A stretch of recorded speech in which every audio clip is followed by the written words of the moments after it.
July 5, 2021 പട്ടാപ്പകലിൽ ഇന്ത്യയെ ഞെട്ടിച്ചുകൊണ്ട് 84-കാരനായ ഒരു ജെസ്യൂട്ട് പ്രീസ്റ്റിൻ്റെ മരണവാർത്ത വരികയുണ്ടായി.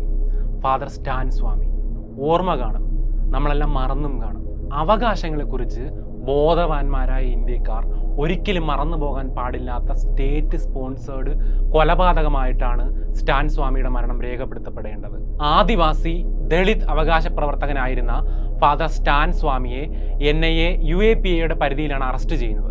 80 കഴിഞ്ഞ പാർക്കിൻസൺ രോഗബാധിതനായ, സ്വയം കഴിക്കുന്നതിനും സ്വയം നടക്കുന്നതിലും ദൗർബല്യങ്ങളുള്ള ഒരു മനുഷ്യാവകാശ പ്രവർത്തകൻ, ആഗോള സൈനിക ശക്തിയിൽ 4ാം സ്ഥാനത്ത് നിൽക്കുന്ന കരുത്തുറ്റ ഇന്ത്യൻ രാഷ്ട്രത്തിനെതിരെ യുദ്ധം ചെയ്യാൻ കൂപ്പുകൂട്ടി എന്നൊക്കെയാണ് അദ്ദേഹത്തിനെതിരെ FIR ചുമത്തിയിരിക്കുന്നത്. സ്റ്റാൻ സ്വാമിയുടെ ആരോഗ്യം വഷളായിട്ടും അതിജീവനം അസാധ്യമായ സാഹചര്യത്തിലും അദ്ദേഹത്തിൻ്റെ ആവർത്തിച്ചുള്ള ജാമ്യാപേക്ഷകളെല്ലാം UAPAയുടെ പരിധിയിൽ ഇന്ത്യൻ കോടതികൾ തുടർച്ചയായി തള്ളിക്കളഞ്ഞു. എന്തിന്, ഒരു ഫ്ലാസ്കും സ്ട്രോയും പോലും സ്റ്റാൻ സ്വാമിക്ക് നൽകുന്നതിൽ നിന്നും ജയിൽ അതോറിറ്റികൾ തടഞ്ഞു. ഒടുക്കം ജീവിച്ചിരിക്കാൻ യാതൊരു സാധ്യതയുമില്ലാത്തവണ്ണം കോവിഡ് ബാധിച്ചാണ് സ്റ്റാൻ സ്വാമി തടവിൽ കിടന്ന് മരിക്കുന്നത്. കുപ്രസിദ്ധമായ UAPA കൊന്നുകളഞ്ഞ ഇന്ത്യക്കാരൻ. ചരിത്രകാരൻ രാമചന്ദ്ര ഗുഹ ഈ മരണത്തെ വിശേഷിപ്പിച്ചത് A case of judicial murder എന്നാണ്.